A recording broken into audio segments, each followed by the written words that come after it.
Bonjour, je m'appelle Antoine Anadimou, je suis une ex-heptathlète, 4 fois championne d'Europe, 2 fois en salle, 2 fois en plein air. Bienvenue sur Athlètes Mondiaux. Salut tout le monde, bienvenue dans ce nouvel épisode d'Athlètes Mondiaux, le podcast 100% athlète qui donne la parole aux meilleurs athlètes du monde.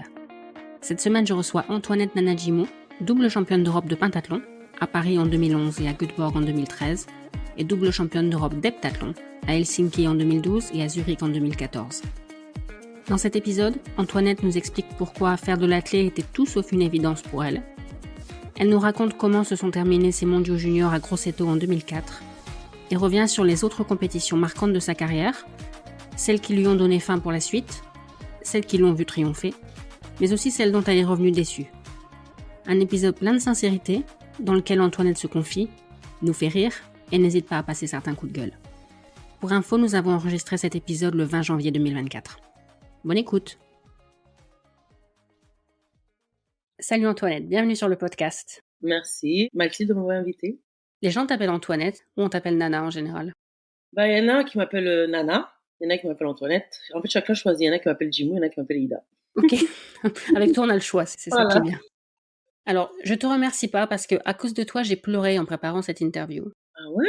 Parce que j'ai regardé la vidéo du 800 de tes derniers championnats de France en 2021. Oui. Et comme tu pleurais, j'ai pleuré. Donc, je ne te remercie pas. Mais malgré tout, c'est un bon moment quand même. C'est un bon moment. C'est un moment émouvant. Ouais. C'est comme ça que tu t'en souviens aussi? Bah oui, parce que c'était dur, quoi. Moi, je me rappelle que c'était très dur déjà de dire que je vais arrêter. C'est ça, en fait. Et en fait, le fait de repenser tout ce que tu as fait avant, et là, tu vas arrêter. Au début, je voulais même pas courir le 800, je voulais juste marcher. Parce que je me disais, c'est la dernière fois que je veux faire un 800 mètres. Donc, c'était très émouvant. Je voulais pas courir, hein, franchement. Déjà, avant la finale de 800, je pleurais déjà au terrain d'échauffement. Le coach, il a dit, vas-y, fais ce que tu veux, mais au moins, gagne devant ton public, tu dis au revoir, hein. Mais j'arrivais pas, en fait, c'était trop dur. Et la décision d'arrêter avait été difficile. Donc là, on était en 2021, championnat de France à Angers.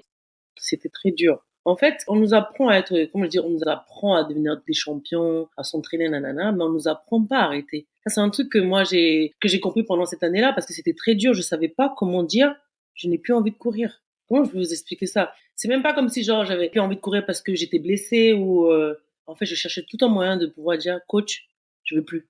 Limite, je voulais même me blesser pour dire, c'est bon, je suis blessée, j'arrête ma carrière. Mais ça venait pas, la blessure. Non, franchement, c'était une période très difficile parce que non seulement je dormais pas la nuit, tous les soirs, j'étais là, les yeux grands ouverts comme ça. Je comprenais pas, en fait, ce qui m'arrivait. C'était le fait que je voulais plus. Et la décision d'arrêter, elle était aussi difficile à prendre parce que tu avais peur de comment les gens allaient réagir? Ouais, beaucoup, parce que c'est vrai que, au début, quand on est athlète, on est égoïste. Voilà, c'est ça, on pense qu'à nous. Mais là, maintenant, je vais arrêter le sport. Comment ça se fait que je pense à ce que les gens, ils vont penser? Par exemple, mes parents, qu'est-ce qu'ils vont dire? La Fédé, qu'est-ce que la Fédé va dire? Mon sponsor ASICS, qu'est-ce qu'ils vont dire? En fait, le club, qu'est-ce que le club va dire? Au lieu de penser à toi, tu penses plus à ce que eux, ils vont dire. En fait, t'as peur, en fait, de le dire. Non, j'ai plus envie. Mais ça, c'est ça qui était très dur pour moi, en fait. À chaque fois que j'appelais une personne, je pleurais. Il dit, mais Nana, t'as le droit d'arrêter. Si t'as plus envie, tu t'arrêtes, en fait. Mais je pensais pas qu'ils allaient me dire ça. Moi, je pensais qu'ils allaient me dire autre chose. Ouais, pourquoi t'arrêtes? Vous imaginez dans quel film ma tête, elle était? Et quand tu dis qu'on ne vous apprend pas à arrêter, qu'est-ce que tu penses qu'on devrait vous dire pendant votre carrière? Soit la fédération, soit par exemple les sponsors ou n'importe qui, ceux qui nous entourent en fait pendant cette période-là. En fait, ils se disent dans leur tête, un jour aussi, il faut qu'on t'apprenne. En fait, on t'accompagne. Comment je peux vous expliquer ça? On t'accompagne en fait à dire au revoir ou tu veux plus ou on t'apprend pas en fait. C'est toi que tu le décides et bim, qu'est-ce que tu vas faire?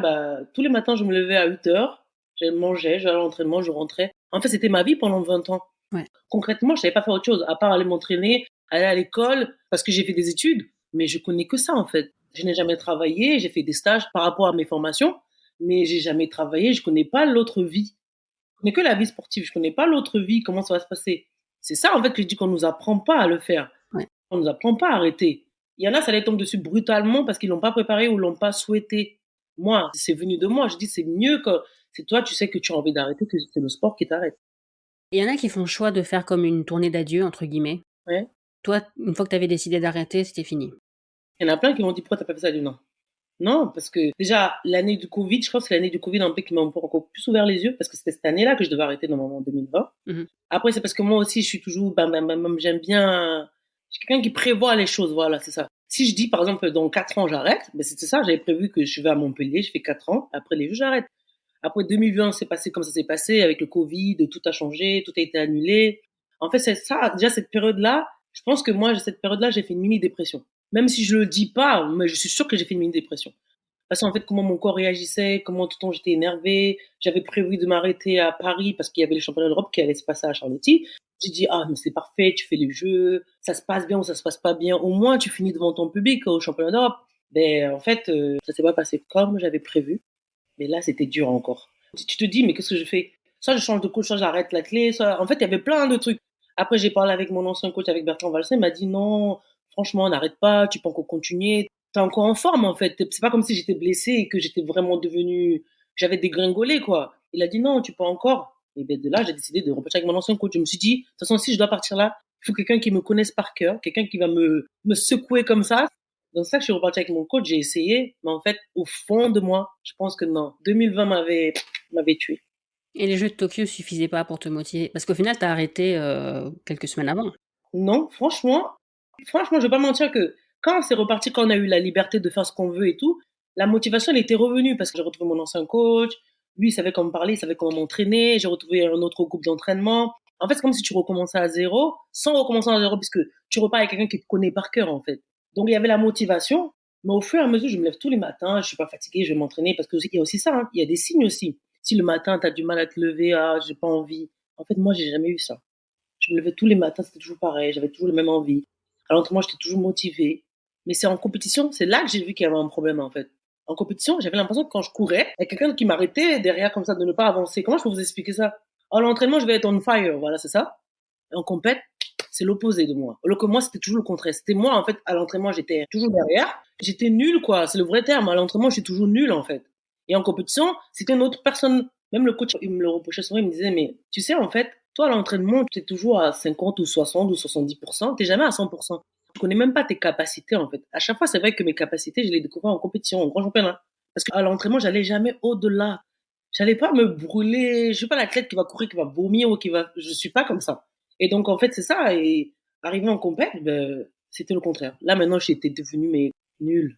Je suis pas blessée, je suis bien à l'entraînement, je cours bien. Pourquoi là, je cours moins bien, en fait, je comprenais pas. C'est après que je me suis dit, ah, je crois que c'est ça, c'est parce que je veux plus. Mais tu as su t'écouter. J'ai essayé quand même, hein. Je me suis dit, peut-être c'est le fait de courir à Montpellier qui fait ça. J'ai fait 2 compétitions à Montpellier, c'était pas bon. Je suis allée jusqu'à Tenerife faire le meeting de Lona, c'est de combiner.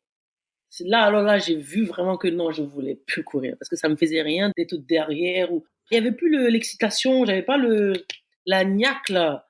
Même les épreuves où j'étais bonne ou j'ai même pas besoin de travailler pour faire, même ça, j'arrivais plus. Ah ouais, là, j'ai dit ah non, c'est bon. Je crois que j'ai fait le tour. Après, j'ai posé la question, hein, j'ai posé la question au coach. Mais comment t'as su que tu voulais plus courir, par exemple? Il me dit, bah, moi, je me suis blessé. Parce que c'était un ancien décathlonien. Il a dit, moi, je me suis blessé. J'ai appelé même Mehdi Barla, j'ai demandé, pareil, il m'a dit, je me suis blessé. Leslie, en plus, j'appelle toujours des gens. Parce que c'est des gens avec qui je parle, c'est mes amis, donc, je veux forcément les appeler eux. Je vais pas appeler quelqu'un qui n'a jamais connu le haut niveau, qui s'est arrêté comme ça. Donc, j'étais obligée d'appeler. J'appelle Leslie. Il me dit, je dis, ah, oui, c'est vrai. C'est vrai que moi-même, j'avais oublié qu'ils se sont arrêtés parce qu'ils étaient blessés. Ah ouais, j'ai dit, voilà, c'est chaud. Ils sont pas dans le même cas que moi. C'est pour ça que je vous ai dit tout à l'heure. Maintenant, je vous vois. Désolée, c'est à cause de mes clients. C'est pour ça que je t'ai dit tout à l'heure, Mathilde, que je voulais me blesser pour pouvoir dire, j'arrête. Mais ça venait pas. Tu te sentais coupable vis-à-vis de gens comme Mehdi ou Leslie qui, eux, ont été contraints d'abandonner? Tu te disais, moi, je suis pas blessée et je peux pas faire ça? Mais en fait, c'est aussi ça qui faisait que ça durait. Ça a duré, hein. Franchement, ça a duré un bon 3 mois, hein. C'est jusqu'au mois de mai, quand je vais à Jonas, que là, je décide que je vais arrêter. C'était dur. Franchement, c'était dur. Et la décision, tu l'as jamais regrettée? Non. Parce que moi, je dis toujours que quand tu vas au bout de ce que tu voulais faire, ou je sais pas, moi, quand tu prends une décision de faire un truc, si tu vas pas au bout, tu vas regretter parce que t'es pas allé au bout du truc. Alors que moi, j'ai quand même essayé. J'ai dit, allez, vas-y, je me donne encore une année. Une année, c'est rien, tu vois. Une année, c'est rien. Même si je suis pas arrivée au bout de cette année-là, j'arrivais presque à la fin parce que nous, c'est août. Donc, moi, je me suis arrêtée un peu en juin. Ah, je me suis dit, oh non, j'ai jamais regretté parce que je sais que j'ai pris la bonne décision. Ok. Dans la fameuse vidéo qui m'a fait pleurer, il y avait aussi un beau truc, c'est que toutes tes concurrentes au moment du 800, elles ont un dossard Nanajimu. Franchement, je l'avais même pas vu ça. En fait, j'avais un voile. J'avais tellement mal. En plus, je voulais même pas qu'on me voit pleurer parce que c'est vrai que moi, même si j'ai la carapace de la femme forte, au fond, je suis quand même une femme sensible. Je suis très, très sensible, en fait. Et là, je dis, oh là là, non, il faut pas. Et j'avais même pas vu, j'avais tellement flouté mes yeux que je voyais même pas qu'elle avait marqué Nana Jimou. Pourtant, elle était juste devant moi, hein, avant la course. C'est à la fin, c'est à la fin qu'ils ont dit, c'est dit, ah ouais, ben, j'avais même pas remarqué. Je sais même pas qui a eu cette idée. Et qu'est-ce qu'elles t'ont dit, les filles? Elles ont dit, franchement, Nana, t'as rien à regretter. En fait, elles m'ont plus encouragée, elles m'ont motivée. Il y en a qui disaient que ouais, t'as toujours été mon modèle. Mais en fait, c'était plus des bons petits mots que j'ai eu. Donc, moi, ça m'a touchée. Parce que je pensais pas qu'il y avait autant de personnes, en fait, qui m'aimaient à ce point-là. Parce que souvent, tu sais pas, en fait. Tu sais pas, on est athlète, on est là en cours, on peut avoir des fans, mais tu sais pas si t'aimes vraiment ou c'est juste comme ça. Et là, en fait, je me suis rendu compte qu'en fait, quand même, par rapport aux témoignages des athlètes, qui disent que ouais, moi, j'ai fait l'athlète à cause de toi, j'ai fait ça à cause de toi, j'ai envie d'être comme toi. Et quand je vois ça, en fait, c'est motivant. Je me dis, au moins, je m'arrête, au moins, je laisse une bonne image et que les gens, ils sont motivés à cause de moi. Et s'ils peuvent prendre aussi ma force, ça serait top. Et puis c'est l'histoire qui se perpétue d'une certaine façon. Toi, c'est Eunice Barber qui t'a aussi inspiré à tes débuts? Oui, moi, c'est Eunice Barber. Concrètement, c'est ça, parce que quand moi, je suis arrivée en France, c'est elle que j'ai vue à la télé. C'était l'année de son titre à Séville? Voilà, c'est ça. Donc, bon, j'ai levé la télé, j'ai dit, oh, je vais devenir comme elle. Mais j'ai dit ça comme ça, hein. Parce que je faisais même pas de l'athlète, comme ça. Ah non, j'aime trop, parce qu'en fait, c'était l'image qu'elle dégageait, tu sais, la femme forte. Elle faisait un peu, on va dire, la bête. C'est ça, en fait, que moi, j'ai dit, oh, moi, j'aime trop son attitude. J'ai dit, je vais devenir comme elle. Mais moi, je l'ai dit, mais j'ai commencé l'athlète en 2001, hein, je vais pas commencer en 99. Comme quoi, il faut qu'il y ait un déclic. Moi, j'ai eu ce déclic de cette femme-là, et voilà. Mais c'est marrant parce qu'en préparant l'interview, je suis tombée sur un article où le journaliste te qualifiait de la nouvelle Eunice Barber. Ouais, je sais. Il disait beaucoup ça. Je disais, ah non, faut pas dire ça parce qu'on n'est pas du tout pareil. C'est comme si moi j'arrête, on me dit, il y a une petite maintenant qui devient forte, on va dire la nouvelle Anna Dimou. Non. Chaque personne a sa période. Moi, je trouve qu'on dit la nouvelle championne de l'heptathlon que de dire la nouvelle Eunice Barber. On remplace jamais quelqu'un. Quand t'étais enfant, si tu rêvais pas de faire d'athlète, tu rêvais de quoi? Moi, je rêvais d'être footeuse. Je veux au foot. Pourquoi tu rigoles? Je rigole parce qu'en ce moment, il y a la CAN et même le foot parce qu'au Cameroun, c'est le sport national, c'est le foot, il faut le dire. À la télé, c'est vrai que je regardais pas beaucoup l'athlétisme, mais je connaissais quand même Marie-Josée Pérec parce que c'est le nom qu'on entendait quand on était petite avec Carl Lewis. C'est les deux noms, vraiment les deux noms en Afrique qu'on on connaît vraiment dans l'athlé, que du moins que moi je connaissais, que j'entendais.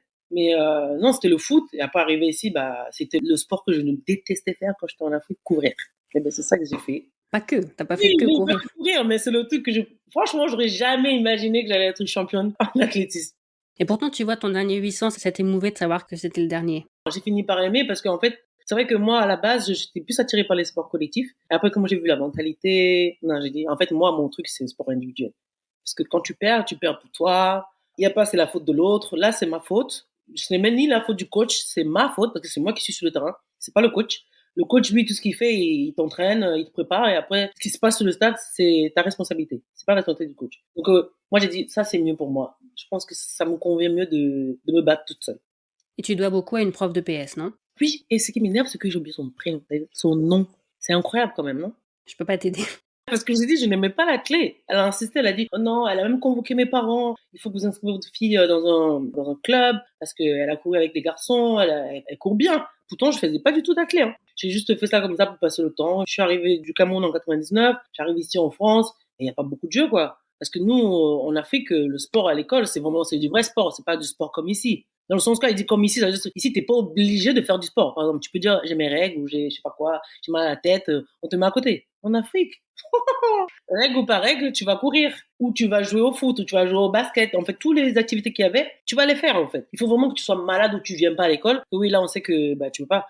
Donc ici, il y a beaucoup d'excuses quand même pour faire du sport. Donc, j'aurais jamais imaginé ça, quoi.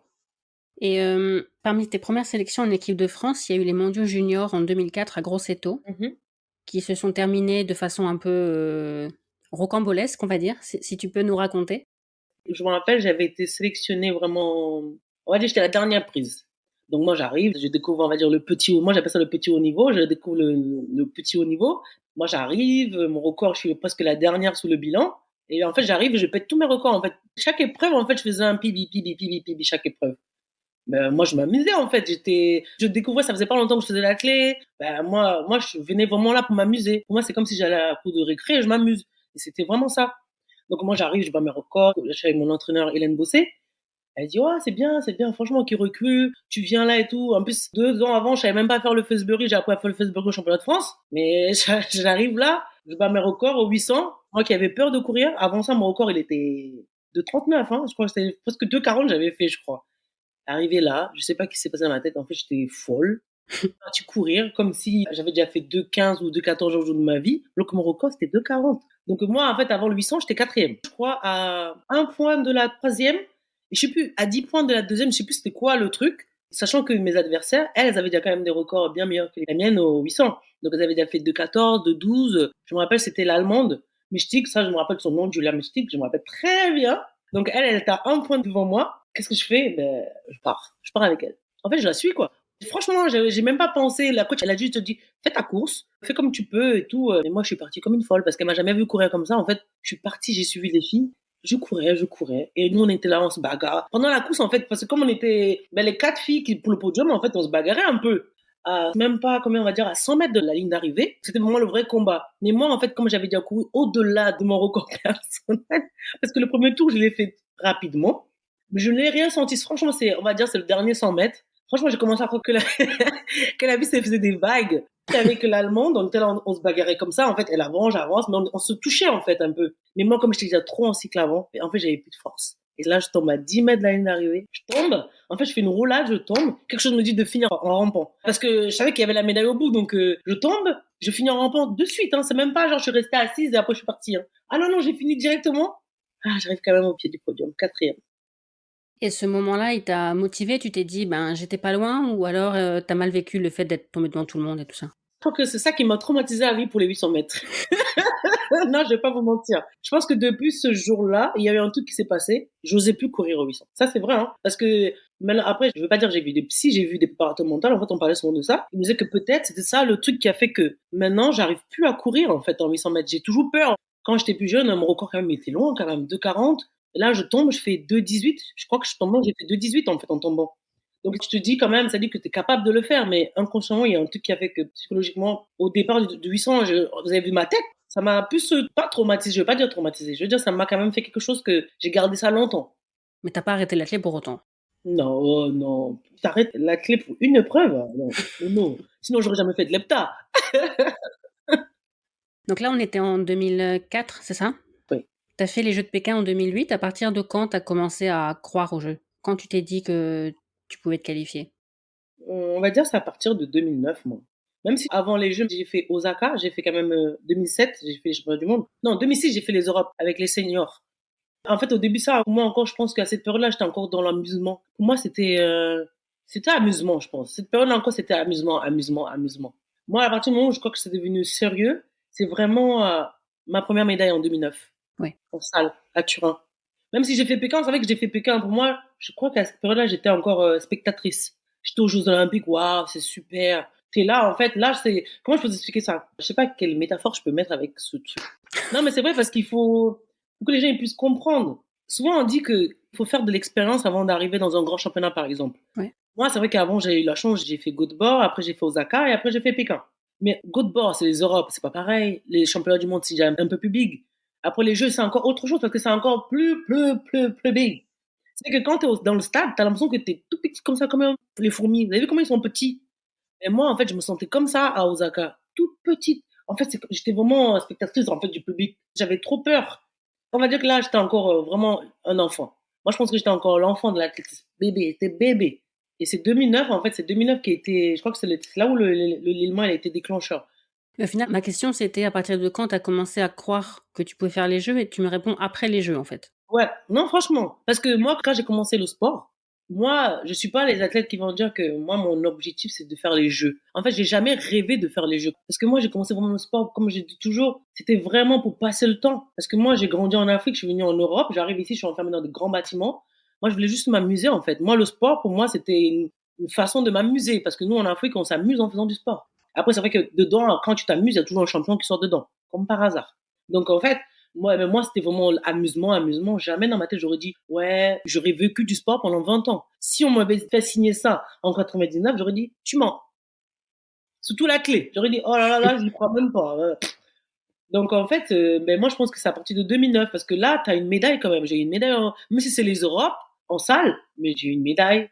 On est beaucoup de filles quand même. Si j'ai réussi à faire une médaille, c'est dit que ce jour-là, je faisais partie des meilleures aussi. En fait, c'est à partir de là, je me dis, ah ouais, ça devient intéressant. En plus, tu vois, il y a plein de gens qui s'intéressent à toi maintenant. Toi, tu n'es plus comme avant, en fait. Inconsciemment, ton statut, il change. En fait, c'est à partir de ce moment-là, je dis, ah ouais, ça devient, c'est intéressant, ça. T'aimais bien avoir l'attention des gens sur toi? Non, pas trop, non. Moi, j'ai jamais été comme ça, non. En fait, j'aime bien quand on me félicite par rapport à ce que j'ai fait, mais j'aime pas quand, je suis pas quelqu'un, par exemple, si je fais quelque chose, t'es obligé de me féliciter, de dire, oh, félicitations, ou t'es obligé de m'appeler. Non, je suis pas quelqu'un, je veux pas chercher. En fait, moi, dans mon attitude, j'aime faire plaisir aux gens. Moi, c'est donner, en fait, du sourire aux gens, le bonheur aux gens, mais je suis pas là pour, c'est vrai que t'as quand même besoin aussi qu'on te le redonne, ce truc-là. Mais moi, en fait, j'aime faire plaisir. Donc, moi, en fait, le fait de faire du sport et de ramener la médaille, en fait, j'aimais bien le retour, en fait, que ça faisait aux gens. J'aimais bien la joie que j'apporte aux gens. Comment je veux dire? Même, par exemple, un truc tout simple, hein, avec mon métier que je fais maintenant, j'aime bien m'occuper des gens. Parce qu'en fait, j'aime bien rendre les gens heureux. J'aime bien, non, mais c'est vrai, en fait, j'aime procurer du plaisir aux gens. Quelqu'un qui est triste, en fait, j'ai envie de rendre cette personne heureuse. Même si moi, je suis triste, elle saura jamais que je suis triste. Parce qu'en fait, moi, je veux que toi, tu souris en face de moi. Donc, en fait, j'aime apporter du bonheur. Voilà, c'est ça. Et est-ce que le fait de faire des combinés, c'était aussi parce que tu voulais pas choisir? Non, parce qu'à la base, quand j'ai commencé, je voulais faire que du 200. Je me suis inscrite au club pour faire du 200.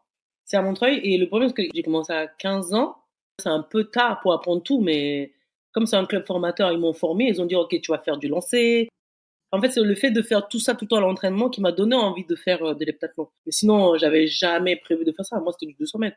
En Afrique, nous, c'est Marie-Josée Pérec qui court. C'est pas aller faire Marie-Josée Pérec qui fait pas cette épreuve. Moi, Eunice, je l'ai vue à la télé après, mais sans savoir même quelle épreuve elle faisait. Je sais pas si vous vous rendez compte. Moi, on connaît que le 100 mètres en Afrique, hein. 100 mètres, 200, hein. 100 mètres ou 400, c'est que ça. Donc, l'heptathlon, franchement, j'ai vu Eunice gagner à la télé sans savoir qu'est-ce qu'elle avait gagné. Mais elle m'a donné envie de faire ce sport. Donc, l'athlétisme. Ouais. Et après, quand j'ai vu que c'était de l'heptathlon, j'ai dit, ah ouais, ok. Mais sinon, non, c'est parce que j'aimais tout faire. On m'a dit, tu peux pas tout faire. Tu parles de ta médaille à Turin en 2009 en salle, donc sur le pentathlon. Mhm.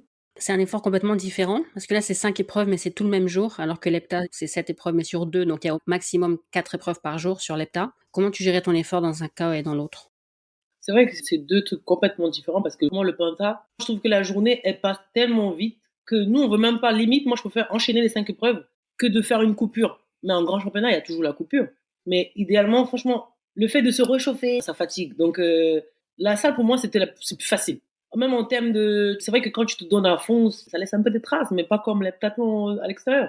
Ça fait mal, mais ça dure qu'une journée. Tu récupères plus vite quand tu fais un penta que quand tu fais un hepta. C'est vrai qu'il y a des gens qui pensaient que tu faisais du pentathlon moderne. Oh, non, mais ça j'en ai entendu tous les jours. Non, je fais pas du pentathlon.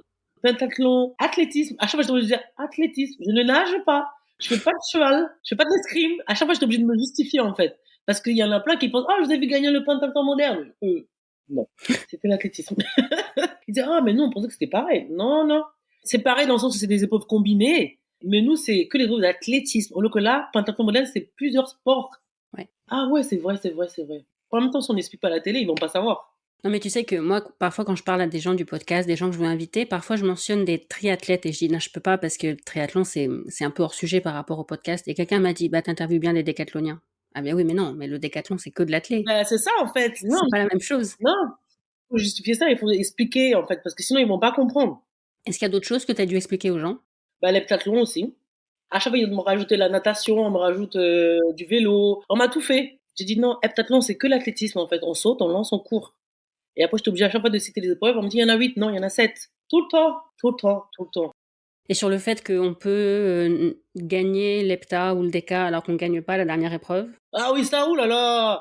Mais attends, mais ça, c'était terrible. Parce que le 800, c'est pas mon épreuve. À chaque fois, il y en a qui me disent, mais tu finis dernière, mais comment ça se fait que t'as gagné? Ah, c'est vrai que quand on connaît pas, c'est pas très logique, vu comme ça. Ah ouais, j'étais obligée de dire non, en fait, c'est pas comme ça. C'est la dernière épreuve. Mais en fait, après chaque épreuve, on cumule des points. À chaque fois, je suis obligée d'expliquer comme ça. En fait, nous, comme j'ai dit, en fait, il faut que tu cours le plus vite, tu sautes le plus haut. En fait, à chaque fois, il faut que tu cumules des points. Après, la dernière course, c'est vraiment la course aux traites, en fait. Tu vois, il y a la chasseuse, on la suit, en fait, c'est un truc de chasseur-chassé. Après, il faut voir que, par exemple, la fille qui était devant moi, il fallait pas que je sois trop loin. Aïe, aïe, aïe, aïe, aïe, c'est trop compliqué d'expliquer tout ça. Et t'as l'impression que ça va un peu mieux en France depuis qu'il y a quelqu'un comme Kevin Mayer, par exemple? Oui, non, ça va encore, mais même jusqu'à présent, je pense que les connaisseurs du sport, oui, même les connaisseurs, non, mais je dis ça, mais si dans l'athlétisme, il y en a qui savent pas c'est quoi l'heptathlon et le décathlon, imaginez les gens qui font pas de sport, ou qui regardent juste à la télé. Déjà là, à partir de là, dans l'athlé, combien de fois j'allais en championnat avec des athlètes, je vais pas donner des noms, ils savaient même pas les épreuves de l'heptathlon. Imaginez alors quelqu'un qui suit peut-être que le foot ou je sais pas moi, un autre sport, mais il saura jamais.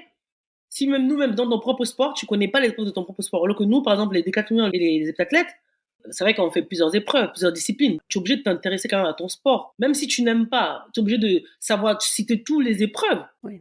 C'est comme si nous, on n'existait pas, en fait. On est juste là pour orner la piste, quoi. Non, mais c'est vrai qu'en général, vous êtes quand même, les combinards, on sent que vous êtes des passionnés d'athlètes en général, pas juste de votre épreuve. Ben oui, sinon, en plus, moi, le truc tout bête, hein. Moi, quand je regarde l'athlète, je regarde toutes les disciplines. Je regarde pas que l'heptathlon ou le 100 mètres ou mais là, c'est vrai que je regardais la longueur, les épreuves qui sont dans ma discipline. Et je regarde aussi les autres parce qu'il faut s'intéresser. Parce que, imagine, on me pose une question toute bête et je suis là, je sais même pas quoi répondre, alors que c'est mon sport. Imaginons, on me demande, Nana, c'est quoi les épreuves de décathlon? J'arrive pas à répondre. Est-ce que c'est normal, ça? Et tu connais aussi bien l'histoire de l'hepta? Parce qu'il y en a qui s'entraînent, ils font leur truc à eux, mais l'histoire de leur discipline les intéresse pas particulièrement. Je vais pas te mentir, je vais pas te dire que moi je connais, je suis pas l'athlète qui va lire les fiches. Non, moi je connais pas tout. Je connais juste les anciens champions, mais je vais pas te dire que je connais l'histoire. Non, c'est faux. Je vais pas mentir. Aux Europes de Barcelone en 2010, tu t'es blessé et t'as pas pu atteindre les objectifs que tu t'étais fixés. C'est un traumatisme ou ça a été un déclic qui t'a permis de te remotiver pour la suite? Ah non, ça c'est des déclics. Tu vois, par rapport à la question que tu m'as posée tout à l'heure, qu'est-ce qui t'a donné envie aussi de, par exemple, de faire les jeux ou de... Ça aussi, ça a été un second déclic pour moi, Barcelone. Pourquoi je dis ça? Parce que non seulement c'était à Barcelone, c'était près comme si on était en France, parce qu'il y avait quand même beaucoup de Français cette année-là qui étaient venus encourager les Français. Et moi, je me blesse. Et en fait, il y avait beaucoup de médailles. Je sais pas si vous vous rappelez, on a fait beaucoup de médailles cette année-là. Ouais. En fait, je me suis sentie bizarre parce que je me suis dit, elle a ramené la médaille, moi je peux ramener la médaille. J'étais contente pour les autres, hein. On a encouragé et tout, même malgré le fait que je m'étais blessée, moi j'allais encourager les autres. Mais en fait, je crois que cette année-là, ça m'avait encore plus porté, dans le sens où je me dis, si lui il a fait une médaille, elle a fait une médaille, moi aussi je peux faire une médaille. Parce que là, en plus, c'était la bonne période où on avait une bonne équipe, on était tous soudés. En fait, en consommant le bonheur des autres, en fait, te porte aussi. Mhm. En fait, moi, ça m'a apporté, mais en même temps, après les blessures, on n'est pas à l'abri des blessures, je me suis fait une fracture, ça, tu peux rien faire. Mais moi, après ça, là, ça m'avait encore plus motivé qu'autre chose. Le fait de voir les autres contents, on a fait la fête ensemble, franchement, ça m'a encore plus motivé. C'est pour ça que l'année après, en fait, j'ai fait une médaille. Ouais. Donc, mon second déclic, c'était celui-là. Oui, donc du coup, l'hiver suivant, Paris, championnat d'Europe en salle, tu gagnes devant ton public. Ouais. Tu penses que si à Barcelone, t'avais, je sais pas si t'avais eu la médaille de bronze par exemple, ou si, voilà. Ben, ça serait pareil. Là, ça m'a encore plus motivé. Parce que c'est chez toi, c'est à domicile. Non, mais je veux dire, tu te dis que ta blessure de Barcelone t'a motivé pour la suite. Peut-être que si à Barcelone, t'avais fait un résultat correct sans plus, t'aurais pas eu cette motivation pour les Europes en salle de Paris. Si, moi je pense que si. Parce qu'à partir du moment que tu as déjà commencé à partir dans tes objectifs, c'est fini. Parce que par exemple, je dis ça, j'ai eu le déclic, ça c'est que je suis blessé, donc je suis plâtré pendant 2 mois. Paris, c'était en mois de mars. Donc moi, les Europes, c'était au mois d'août. Ouais, juillet, août, c'est-à-dire que moi, août, on me met le plat. Non, quand je rentre, on me met le plat en septembre. Septembre, octobre, je suis plâtré. Pendant toute cette période, je fais que du physique. Moi, je pensais pas faire des Europes en salle. Moi, il n'y avait pas de saison en salle. Après une fracture, tu penses pas à faire une saison en salle, en fait. Après, comme on dit, quand le coach il te connaît, il sait comment t'es, il sait que t'es une bête, il va t'entraîner comme une bête. Moi, il m'a entraîné, il m'a entraîné. Même si je pouvais pas courir, je faisais quoi? Je faisais de la natation, je faisais beaucoup de physique. Qu'est-ce que t'appelles le physique? Le physique, c'est-à-dire que je faisais beaucoup de cardio, vous savez, même si je cours pas, c'est-à-dire que je vais aller en muscu, je vais faire que des trucs, du vélo, des machins, mais c'est du physique. Mais je cours pas, je peux pas courir parce que j'ai un plâtre. Donc, il faut faire tout le reste, parce que souvent, quand on est blessé, on pense pas à faire les à côté. On se dit, oh, on est blessé, on va faire le minimum. Non, en fait. Parce que quand t'es blessé, c'est là où il faut travailler, parce que c'est pas quand tu vas revenir, tu vas pas rattraper ce qui s'est passé, t'as perdu pendant 2 mois. Donc, moi, pendant ces 2 mois-là, t'es obligé d'optimiser, hein. Tu travailles, parce que quand tu reviens, c'est comme si t'avais jamais arrêté. Donc là, imaginons j'avais rien fait pendant ces 2 mois-là, je pense que j'aurais pas fait la salle.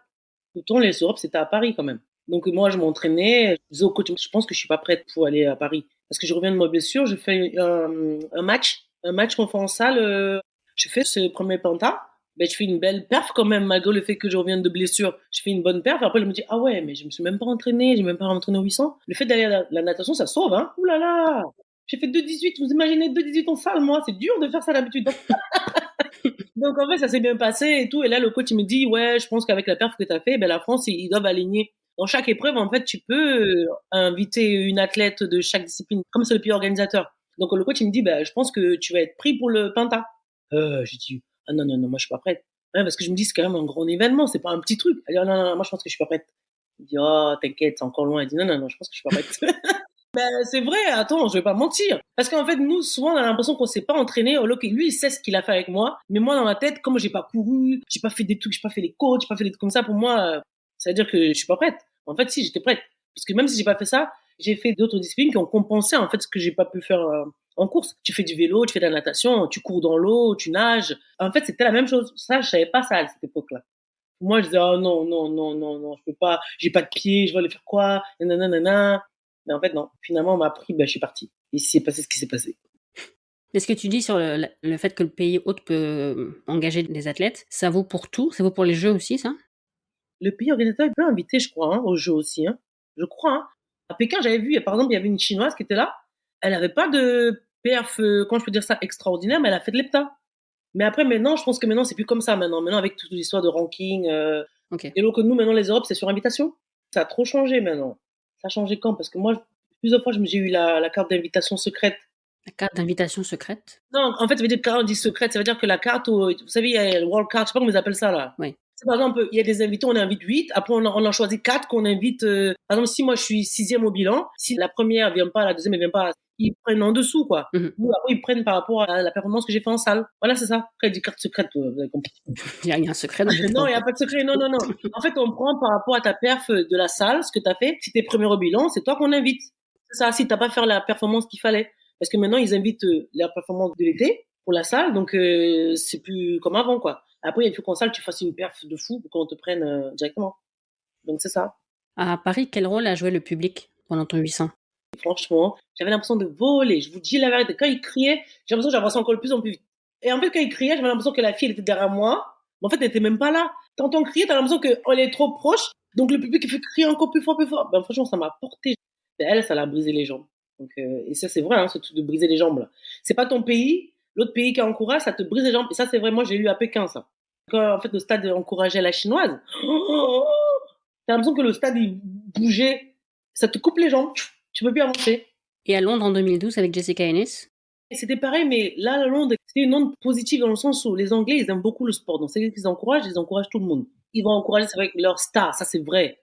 Mais ils encouragent vraiment tout le monde. C'est qu'à chaque fois, je sais pas ce qui s'était passé cette année-là, à chaque fois que j'ai eu la chance d'être dans la course de Jessica, sur les haies, donc inconsciemment, tu te fais porter par le public, même si c'est pas pour toi qui crie, je te jure. Ce jour-là, j'ai juste fait ma course. J'ai même pas compris ce qui s'est passé. J'ai fait ma course, j'ai dit à mon coach, oh non, dans ma tête, pour moi, je pensais qu'elle était pourrie, ma course, parce que je me sentais derrière. Ouais, mais t'es derrière, mais elle fait 12,54, c'est ça? Ouais. Un chrono de malade. Dans ma tête, j'ai dit, oh non, j'ai trop mal couru. Mais après, quand je vois les temps, je dis, mais non, c'est pas possible. T'es en moins de 13 quand même. Voilà, et je vois le temps de la fille qui était, oh, en fait, on l'a cassé toutes les deux. Et je vois son temps, j'ai dit, allez, c'est bon, j'ai battu mon corps. Et là, je crie, je vois le temps, je dis, oh, j'ai fait ça, moi. Comme quoi, en fait. En fait, il faut aussi que tu t'apprennes à te servir du bruit, en fait, du public. Ça, tu l'apprends vraiment plus tard, tu vois, avec, moi, quand j'étais jeune, je savais pas le faire. Alors que maintenant, avec la maturité, t'apprends à te servir, en fait, du cri du public. Même s'ils encouragent quelqu'un pendant une course, il faut que tu dises que c'est moi aussi qu'on encourage, en fait. Il faut aussi que ça te porte. Et ça marche. Ça m'a fait 2 fois en Angleterre et en Allemagne. Parce que c'est des publics différents. Eux, tu vois que ils encouragent tout le monde. Donc, moi, ça m'a fait ça, là. Ces 2 pays-là, c'est les 2 pays où j'ai ressenti ça à chaque fois que j'étais sur le stade. Ouais. Mais tout à l'heure, je regardais encore la vidéo de ce 100 mètres haies de Londres. Et au moment où la caméra passe sur Jessica Ennis, j'imagine dans le stade le bruit que ça devait faire, parce que déjà, à l'image, ça fait un bruit de malade. Il faut avoir les nerfs quand même pour rester concentré. Je sais pas, mais c'est trop bizarre. Moi, je pense que cette compétition-là, Londres, je crois que j'étais prête. Dans le sens où, en fait, même si ils ont crié, c'est vrai qu'ils ont crié, mais quand t'es focus sur ce que tu dois faire, en fait, ça m'a pas... Souvent, quand t'entends encore le plus faire un truc, ça te fait, ah ouais, là, mais là, j'étais quoi, j'étais dans ma ligne droite, j'étais même pas avec, j'étais dans mon tunnel, voilà, c'est ça. J'étais dans le tunnel, j'étais plus avec eux. C'est ça que moi, j'avais l'impression que moi, j'avais très mal couru. Parce que non seulement j'étais trop concentré, j'étais là sans être là, en fait. Donc, ça criait. C'est le soir, en fait, en rentrant du stade, j'avais mal à la tête. Je savais que c'était à cause des bruits. Vous savez, ça faisait... Non, c'est vrai, j'avais vraiment mal à la tête. Hein. Les 2 jours d'hepta sur le stade, là, non, ma tête, elle faisait boum, boum, boum, boum, boum. Et c'est vrai, hein. J'étais trop focus, je faisais même pas gaffe. Mais après, tu te sers du public, mais c'est bizarre. Je sais même pas comment expliquer ce truc, le fait que tu peux rester focus. Parce que moi, mon ancien entraîneur, Hélène Bossé, elle me disait, imagine que même si tu vois la fille elle est plus forte que toi à gauche et à droite, t'imagines que tu as des lunettes, par exemple, tu as des lunettes, et que là, en fait, tu vois pas, là. Le seul truc que tu vois, c'est la ligne droite. Là, j'avais pas de lunettes, ben, je voyais rien. Je voyais que la ligne droite, l'arrivée, quoi. J'étais focus. Quand c'est les jeux, t'es obligé d'être focus. Tu peux pas penser à ce que l'autre fait, si elle a mal mis ses chaussures, si l'autre il est ternu. Non, tu peux pas. Non, mais c'est vrai, tu peux pas, parce que c'est des choses qui arrivent au départ. Je suis désolée, c'est des trucs qui arrivent. Désolée, je veux le dire, il y en a qui vont péter, il y en a qui vont faire des trucs. Mais si tu n'es pas focus, si tu rigoles, ça veut dire que tu n'es pas prête. Aux Jeux de Londres en 2012, on était quelques semaines après les Europes d'Helsinki, que tu avais gagné. C'était galère d'enchaîner les deux. Il y avait combien de temps entre Helsinki et Londres? Helsinki, c'était juillet. Et Londres, ouais, non, même, il n'y a pas beaucoup. Il y a peut-être 2, 3 semaines, peut-être. Parce que moi, c'était début août. Parce que je me rappelle, c'était pendant le jour de mon anniversaire, donc c'était début août. Il y avait peut-être, il y a 3 semaines. C'est compliqué ça? Non, c'était pas compliqué parce que j'en avais pas fait beaucoup. J'avais pas fait beaucoup de compétitions cette année-là. On va dire que Londres, c'était la deuxième hepta que je faisais, je crois. Mais en tout cas, j'étais prête. J'étais ni fatiguée, machin, non. Comme c'était en Europe, il n'y avait pas des voyages de fou. J'ai pas ressenti ce truc de fatigue ou. Parce que comment j'ai fini avec Helsinki, quand je suis revenue, de toute façon, c'est fini. Hein. Les entraînements, elles sont déjà faites. Hein. Là, il faut juste faire du jus. Moi, je me rappelle très bien ce qu'on avait fait. On avait fait du jus. J'ai fait que du jus, des soins, des petits trucs, des petits bidouillages. J'ai pas fait grand-chose après Helsinki. Et pourquoi être allé à Helsinki? Parce que c'est vrai que quand les Europes ont lieu la même année que les Jeux, il y en a quand même beaucoup qui décident de faire l'impasse sur les Europes, quand les Europes ont lieu avant en tout cas, pour se préserver pour les Jeux, pour éviter les blessures, tout ça. Toi, tu as décidé d'aller à Helsinki quand même? Ouais, mais en fait, je sais plus pourquoi. Je crois que j'étais blessée, hein, si je dis pas des bêtises. Hein. Ok. Parce que j'avais pas de. Il faut se qualifier pour les Jeux. Et je sais même pas si j'étais. Franchement, là, je suis perdue. Là, je sais pas ce qui s'était passé. Je pense qu'il y a un truc qui s'était passé. J'étais obligée d'aller à Helsinki. Le fait est que tu gagnes Helsinki, tu fais 4e à Londres. En fait, tu arrives 6e au départ et il y a deux disqualifiés pour dopage devant. Oui, je crois que c'est ça. Au final, c'est encore plus dur de savoir qu'on est 4e. Bah oui, c'est dur. Sachant que quand tu arrives au jeu, c'est les mêmes filles. Concrètement, il y a que juste des Américaines qui vont se rajouter, que d'autres pays. Et arriver là-bas, en fait, ça se passe pas. Moi, je pense que moi, j'ai pas eu une médaille à Londres à cause de la longueur. Parce que quand tu fais à Helsinki, je fais 6,43 en longueur et qu'à à Londres, je fais 6,11, 6,12 ou je sais pas quoi, là, 3 fois. 3 sauts, tu fais 6,12, tu retombes dans le même trou. Ça, c'était dur, en fait, de te dire que si j'avais fait 6,43, le scénario, il serait pas pareil, par exemple. Parce qu'à la fin, je bats tous mes records. En fait, j'ai battu, non, j'ai pas battu. J'ai fait les haies, c'est sûr. Le 800, oui, je me rappelle. Je crois que c'est tout, hein. J'ai pas battu beaucoup de records au jeu. J'ai battu mon record final, mon PB de nombre de points, mais j'ai jamais fait des tas où je fais 6 ou 7, hein. Jamais de la vie, hein. J'ai jamais fait comme Nafi, par exemple. Never. Nafitiam pour ceux qui. Oui, excusez-moi. Je sais qui c'est, mais. Donc, j'ai jamais fait. Bon, donc là, j'ai battu mon record au 100 mètres, c'est sûr, je me rappelle. Et le 800. Le 800, j'ai fait 2,14, je sais plus combien, 99 ou 89. Mais je me suis déchirée pour finir 6e. Ça fait mal. Au final, 4e, ouais. Oui, mais après moi, je me dis, il fallait que je sois forte le jour même. C'est parce que c'est toujours bien de battre quelqu'un qui est dopé le jour même. Parce que si, par exemple, la fille elle est devant toi, elle est devant toi. Mais si on te le dit 10 ans après, ça va changer quoi, en fait? Parce que ce que je dois avoir cette année-là, je l'aurai plus, je vais jamais les rattraper ces jours-là. Ouais. Donc pour moi, non, ça me fait rien. Moi, je sais qu'après les Jeux, j'étais très déçue, hein, parce que je pensais pas que j'allais pas avoir de médaille à Londres. Je me suis dit, attends, comment j'ai commencé? C'est sûr que j'ai une médaille à la fin. Est-ce que ce qui est difficile aussi, c'est de se dire qu'il faut attendre 4 ans pour les Jeux suivants? Il y a des championnats l'année suivante, mais c'est pas la même chose. Non, franchement, non. En fait, c'était dur parce que tu te dis, oh là là, mon sponsor, peut-être ils vont me lâcher. En fait, quand c'est comme ça, parce que tu sais que tu signes toujours un contrat 4 ans, tu penses toujours au sponsor. À ce moment précis-là, tu te dis, ah ouais, là, j'ai merdé. Mais après, tu te dis, mais quand même, t'as quand même 6e olympienne. Dans ta tête, tu te dis pas, je sais pas comme si j'étais disqualifiée ou j'ai foiré la compétition. Ma compétition s'est bien passée. À partir du moment que tu bats tes records, tu vas jusqu'au bout de toi, c'est que c'était ton niveau, quoi. Ouais. Moi, j'ai eu la chance, je suis tombée sur des bons sponsors. Ils me soutiennent, que ce soit bon ou mauvais, ils sont là. Donc, j'avais cette chance-là. Mais imaginons, j'étais dans la configuration des autres qui n'ont pas, des sponsors qui les lâchent parce qu'ils n'ont pas une médaille au jeu. Et après, t'apprends 4 ans après que, par exemple, t'es 3e ou, non, c'est pas pareil. Au final, t'es double championne d'Europe en salle, double championne d'Europe en plein air. À ton avis, t'as manqué quoi pour avoir une médaille mondiale ou olympique? Ça s'est joué à pas grand-chose à certains moments, mais tu l'as pas eu. Franchement, à chaque fois, c'était ça. Je pense qu'il m'a manqué peut-être de la niaque ou je sais même pas, parce que la niaque, je l'avais quand même. Mais c'est la chance, en fait. Moi, je pense que c'est la chance, parce que si les filles, elles sont là, c'est que ce jour-là, elles étaient plus fortes que moi. Moi, c'est tout ce que j'ai dit. Mais moi, je pense que c'était, je veux pas dire c'est la peur, c'est pas la peur. Mais c'était que j'étais pas assez concentrée. Je sais pas. Parce que j'ai jamais compris, en fait. Que comment ça se fait que tu peux avoir une médaille aux Europes. Si tu as une médaille aux Europes, c'est avec les mêmes filles que tu vas avoir peut-être au championnat du monde. Comment ça se fait que tu peux dégringoler jusqu'à la 7e place? Parce que tous les championnats du monde que j'ai fait 7, 7, 7, 7, 7. Maintenant, 6, 6, parce qu'il y a un dopé qui saute à chaque fois. Mais comment c'est possible? Pourquoi 6? Parce que c'est les mêmes filles que je vois après, à part s'il y a peut-être une personne qui vient pas à chaque fois. Mais pourquoi, en fait, pourquoi la configuration, elle est pas la même? Dans ce cas, si je suis pas peut-être première, pourquoi je suis pas 4e ou 2e ou 3e? Pourquoi 6 ou 7 à chaque fois? Et au jeu de Rio, ça s'est pas non plus passé très bien. Ouh là là, celui-là, là, c'était cata. C'est après ça que tu as décidé de quitter l'INSEP pour aller à Montpellier? Ouais. Parce que ça s'était mal passé à Rio ou c'est d'autres raisons? Parce que j'avais envie de changer. Souvent, je sais pas si je peux dire si c'est une erreur ou c'est pas une erreur, mais en fait, à un moment dans la vie d'un athlète, on a envie de changer dans le sens où quand tu travailles tout le temps avec quelqu'un, tu connais déjà sa façon de travailler, ton corps connaît les entraînements par cœur, ça te fait plus rien du tout. En fait, tu as envie de voir autre chose, en fait. C'est même pas que tu as envie d'entendre, tu veux, oui, c'est ça, entendre autre chose déjà, voir autre chose, changer ta façon de, parce que à un moment, quand tu arrives, que tu te lèves, tu n'as plus de courbature, tu n'as plus ça, tu n'as plus ça, c'est que ton corps, il connaît ce que tu vas faire par cœur. Donc lui, pour lui, ça lui fait plus rien, ça lui traumatise même plus, en fait. Donc à moi, en fait, je suis arrivé à un moment où je voulais faire autre chose. J'ai dit, il faut que, c'est pas grave. Ça passe ou ça casse, au moins j'ai essayé, quoi.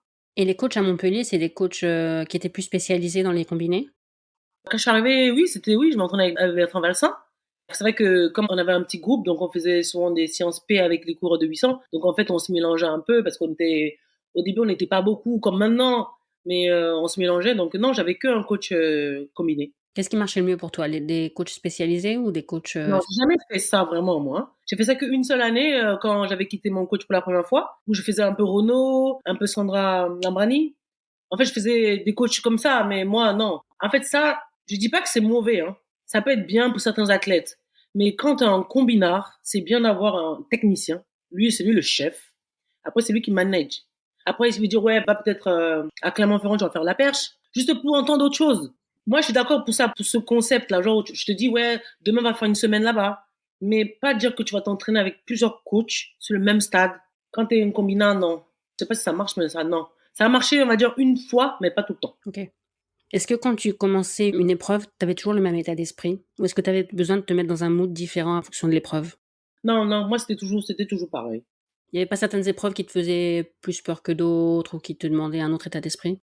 Non, parce que franchement, le feeling que j'avais tout le temps, c'est la première épreuve, il faut que je la passe. Parce que nous, pour nous, la première épreuve, c'est la plus dure. C'est-à-dire que là, c'est l'épreuve où on sait si tu es en forme ou pas. Les haies. Oui. Parce que c'est très physique, c'est dangereux, tout ce que vous voulez. Si tu passes cette épreuve, tu sais que tu vas finir l'hepta. Mais si tu la passes pas, ça va être très dur. Les 6 autres épreuves derrière. Ouais. Donc moi, en fait, dans ma tête, c'était toujours pareil. En plus, comme je savais que c'était une épreuve où je pouvais être bonne, comme souvent je pouvais être mauvaise, parce que vous savez que les haies, ça pardonne pas. Hein. Une faute, c'est fini. Hein. Donc il fallait tout que je sois focus. Il faut que je fasse bien la première épreuve, après le reste, ça suit. Ok. Est-ce que dans certaines épreuves, tu as mis du temps à capter le geste ou est-ce que tout est venu assez naturellement? On va dire certaines épreuves, c'est venu naturellement. Le seul truc qui est venu un peu tardivement, c'était un peu le 800. Dans le sens où, après le premier traumatisme, après, je savais plus comment courir. Je courais, mais je sais même pas ce que je faisais, en fait. Je courais, je m'asphyxiais toute seule, j'arrivais plus à respirer. C'est le 800, en fait. Les autres épreuves, après, ça s'est fait naturellement. C'est le 800 qui était plus dur. Parce que moi, avec, quand même, j'ai une musculature assez lourde. Comparé aux autres filles, quand même, on va dire, j'étais musclée quand même. Donc, plus t'es musclée, un peu plus, quand tu cours, ça fait mal. T'es lourde. Donc, il faut apprendre à courir. Moi, je courais beaucoup en quadrille. Au bout du premier tour, je suis déjà lactique, parce que c'est normal, ça. Parce que moi, je courais comme une sprinteuse. Au lieu de courir, en fait, qu'avec des foulées plus économiques. Moi, c'est des foulées comme si j'avais l'habitude de faire du demi-fond, quoi. Non, non, non. C'est ça, en fait, j'ai beaucoup progressé sur ce côté-là, le fait de courir avec des foulées économiques. Plus long, pas... C'est ça, mais c'est dommage, je l'ai appris un peu tard, mais c'est pas grave, comme on dit, il est jamais trop tard. Et je regardais ta fiche sur World Athletics avec tes records perso et leur équivalent en points. Et il n'y a pas de gros points faibles quand on regarde tes différents records. Tu vois, je prépare une interview pour quelqu'un, je n'ai pas encore enregistré, je vais pas me porter la poisse, mais avec un décathlonien, et on voit clairement qu'il y a des gros points faibles et des gros points forts. Il y a des grosses différences. Toi, c'est assez équilibré quand même. Oui, oui, moi, on m'a toujours dit ça, que je suis pas très haut, mais en fait, moi, je suis une ligne comme ça, là. Ma ligne, elle est comme ça, en fait, des épreuves. Parce qu'il n'y a pas d'épreuve où, par exemple, tu te dis, ah ouais, là, c'est vraiment, c'est chou, il faut vraiment que tu progresses encore plus, plus, plus, plus. Moi, c'était équilibré, on va dire. Une vraie combinarde. Voilà, c'est ça, équilibré. C'est pour ça qu'il y a là, il y a le 17 ouais, c'est parce que vous êtes nuls. Ça n'a rien à voir, on n'est pas nuls. C'est juste que, peut-être, tu vas dire que je suis moyenne, non?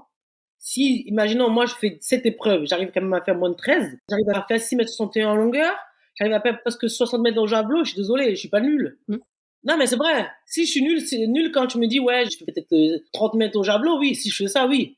Tu me dis, ouais, t'es nul. Je faisais 15 secondes sur les haies. Oui, dis-moi, je suis nul. Mais là, excuse-moi. Il y a des années où je pouvais courir, je pouvais aller aux Europes faire des haies.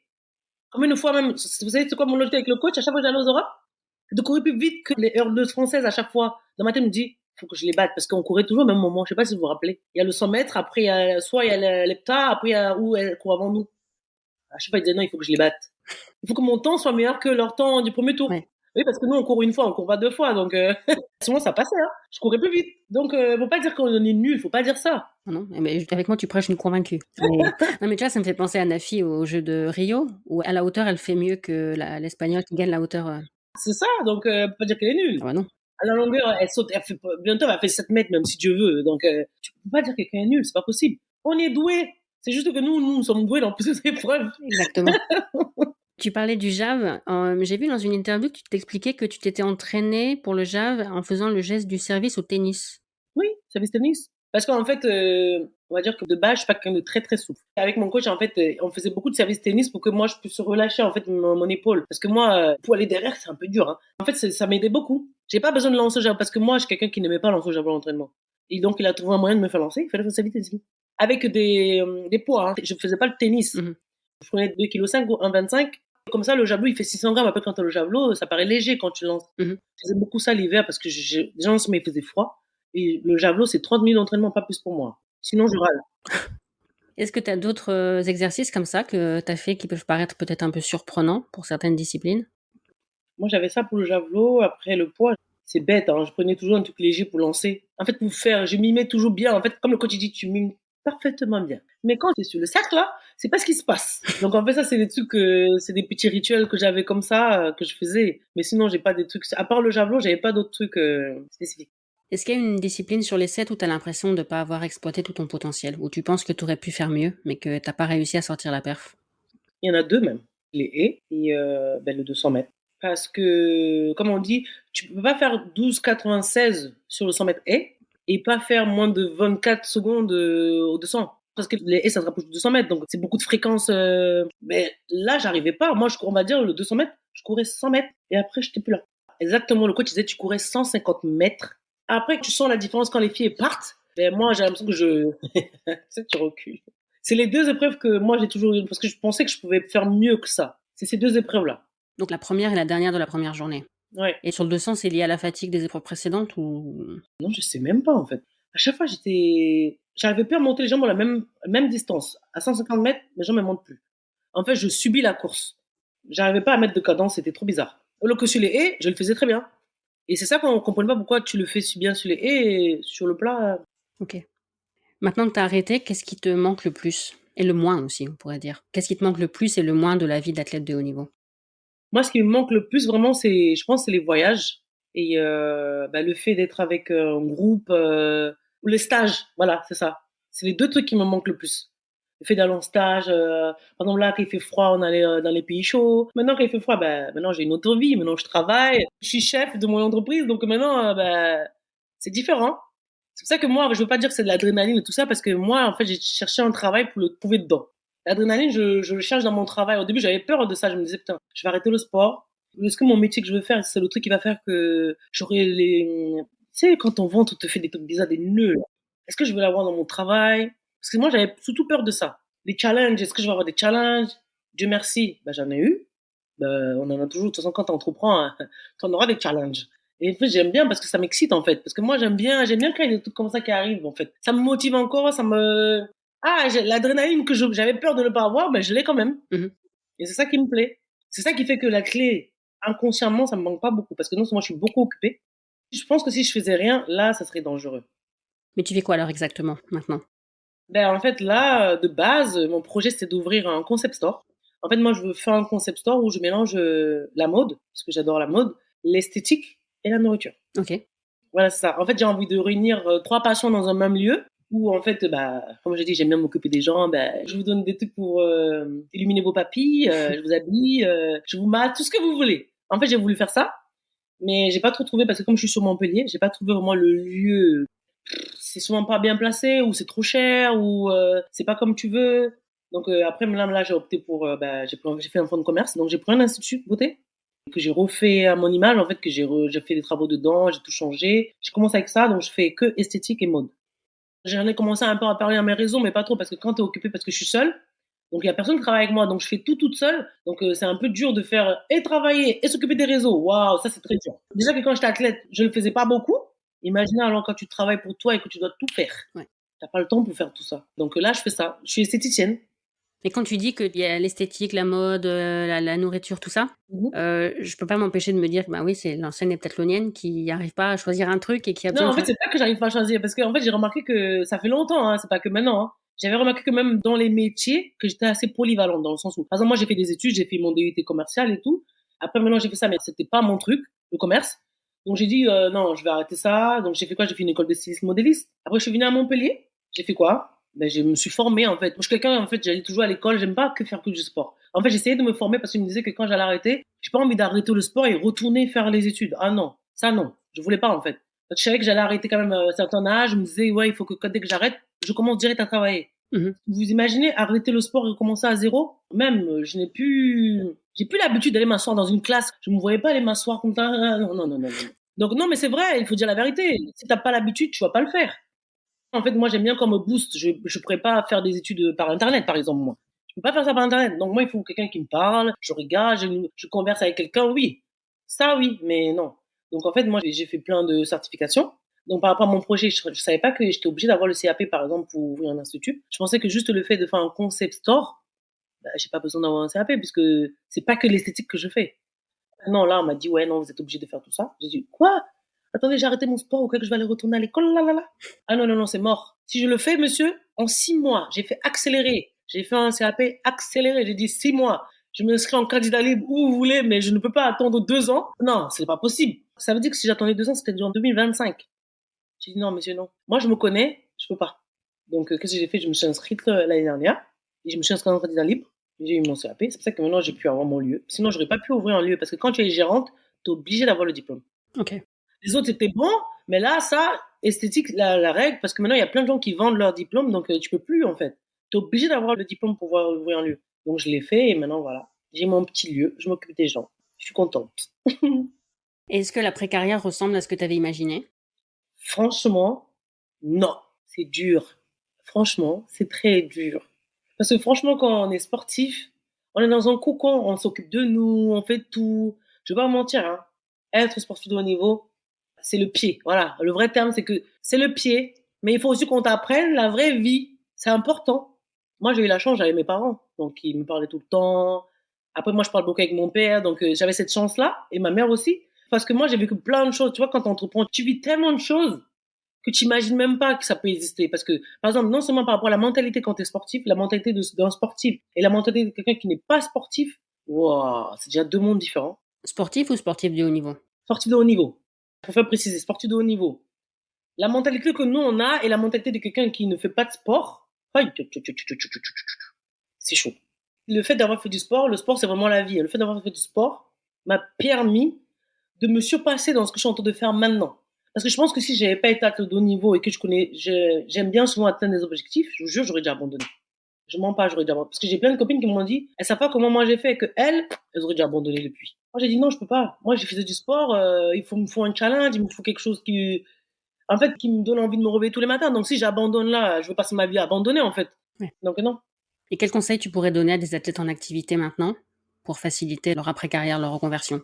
Franchement, de ne pas... Parce qu'il y en a plein qui disent que, ouais, suivre un double projet, c'est super compliqué. Non, c'est pas compliqué, c'est faux. C'est juste qu'il faut d'abord savoir qu'est-ce que tu veux vraiment faire de ta vie d'abord. Parce qu'avant de dire que c'est compliqué, si tu sais ce que tu veux faire de ta vie, ça sera pas compliqué. Mais si tu ne sais pas ce que tu veux faire, ça peut être très compliqué. Donc en fait, moi, je conseille d'abord à ces athlètes, ces jeunes athlètes qui font du sport, j'espère qu'ils ont un double projet, j'espère vraiment. Parce que non seulement il faut pas oublier que l'athlétisme, c'est pas un sport professionnel, je le redis, même si maintenant on gagne plus d'argent qu'avant, ce n'est pas professionnel. Tu peux avoir la chance d'être médaillé, assez médiatisé, qui fait que forcément, ben, t'attires, donc tu auras l'argent pendant une période. C'est pas l'argent qui va te faire vivre pendant 100 ans, nous ne sommes pas des fouteux.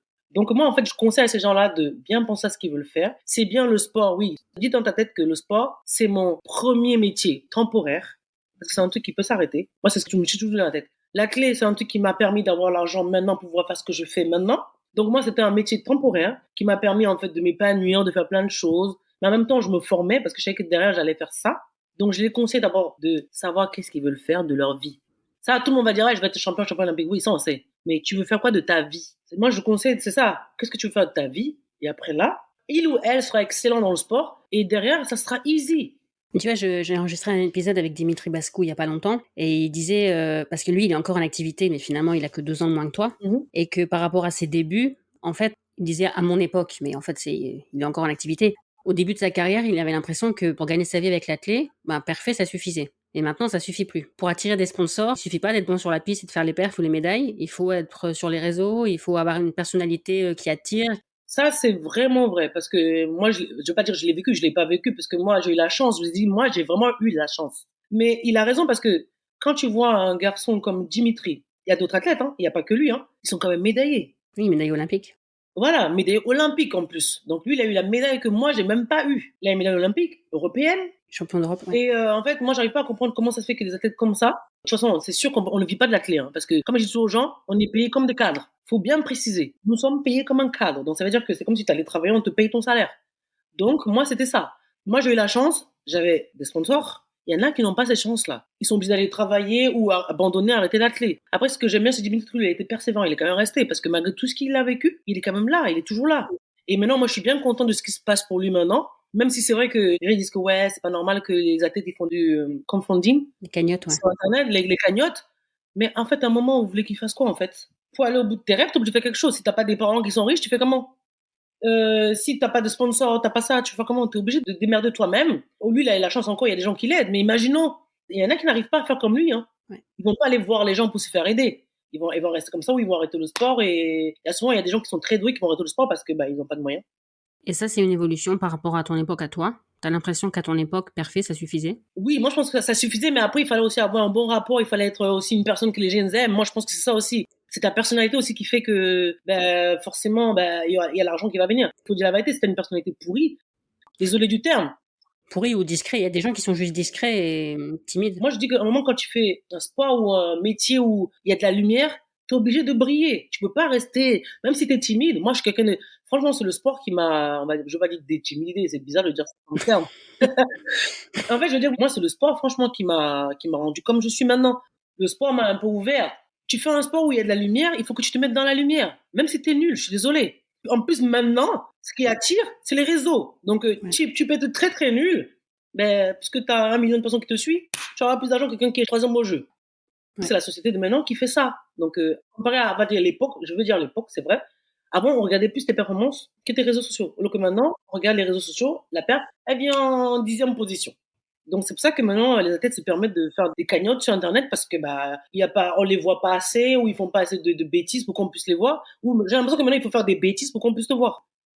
Oui, ou dire des trucs un peu polémiques ou... Voilà. Mais non, c'est pas ça. Moi, c'est la perf. Moi, avant, c'est la perf qui était vendeur. C'est pas parce que tu mets une photo où tu fais des bêtises sur Insta qui va faire que tu vas être vendable.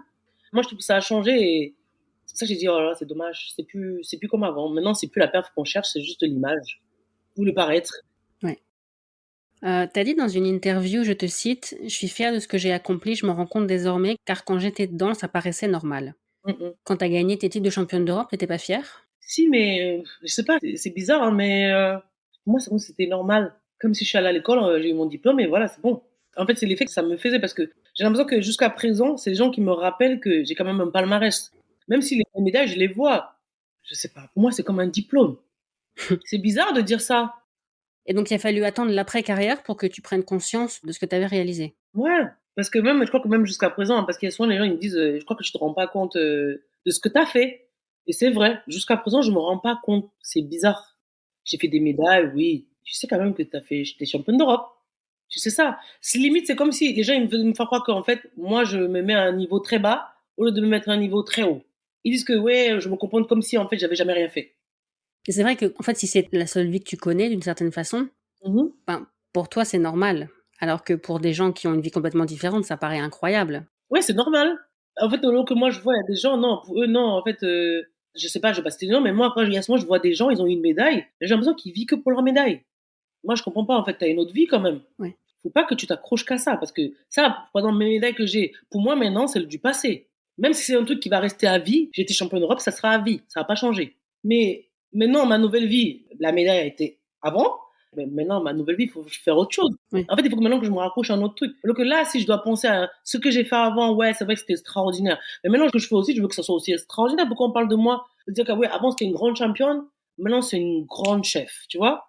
Ouais. Pour pas être à vie la championne d'Europe en salle de Paris 2011, quoi. Ouais, ouais, voilà, c'est ça, en fait. Et moi, je pense qu'il y a beaucoup de gens, en fait, qui se trompent, en fait. Ils restent trop dans leur truc et c'est bizarre. Après, là, on va basculer sur un autre sujet de dépression. Ouais, c'est ce que je veux dire. Après, on va basculer sur un autre sujet. Donc, ça, moi, je trouve que c'est dommage. Qu'est-ce que tu aurais aimé apprendre à l'école, que tu pas appris à l'école? Parce qu'à l'école, on apprend des trucs très théoriques.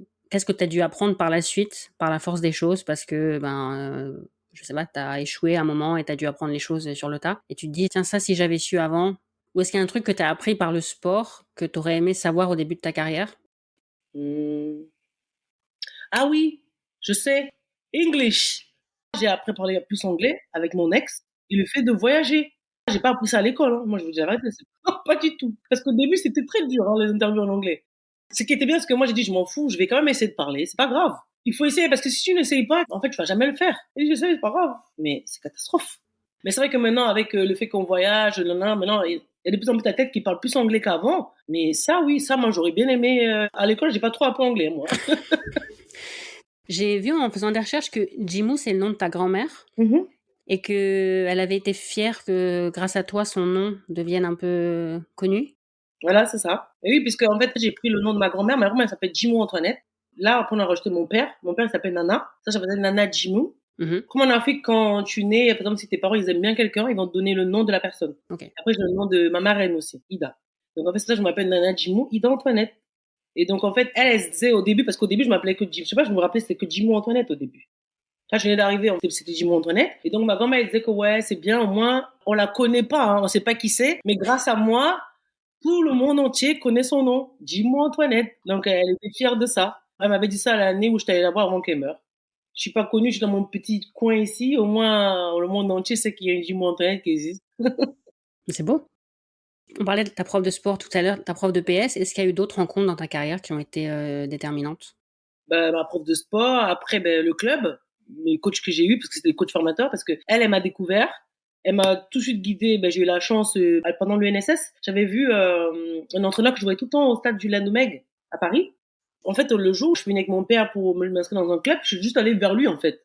Et je savais que ce coach, il était coach entraîneur aussi à Montreuil.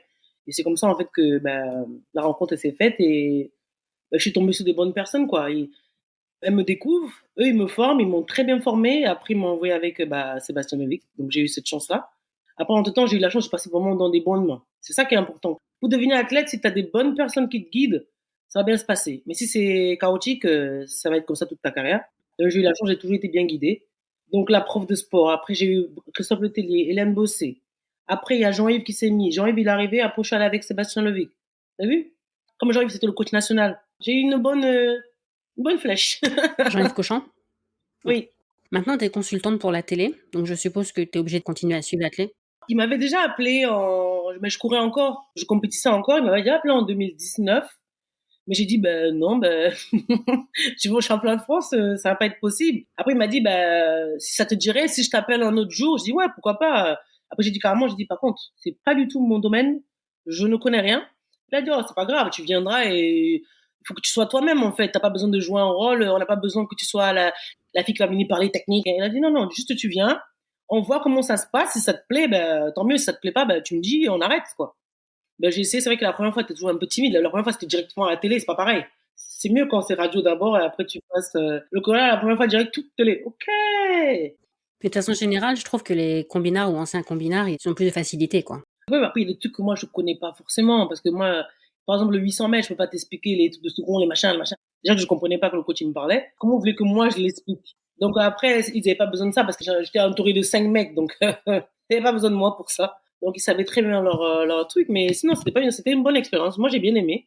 C'est vrai qu'après ça, là, j'étais obligé de regarder. J'étais obligé de regarder toutes les épreuves, là. Par contre, là, t'es obligé de suivre ou de regarder des meetings qui sont déjà passés, que je me rappelle pas, je regarde pour voir ce que les athlètes, ils ont fait. Waouh, waouh, c'est du métier, hein. Et quand tu vois l'athlète actuel, est-ce que tu as certains coups de cœur?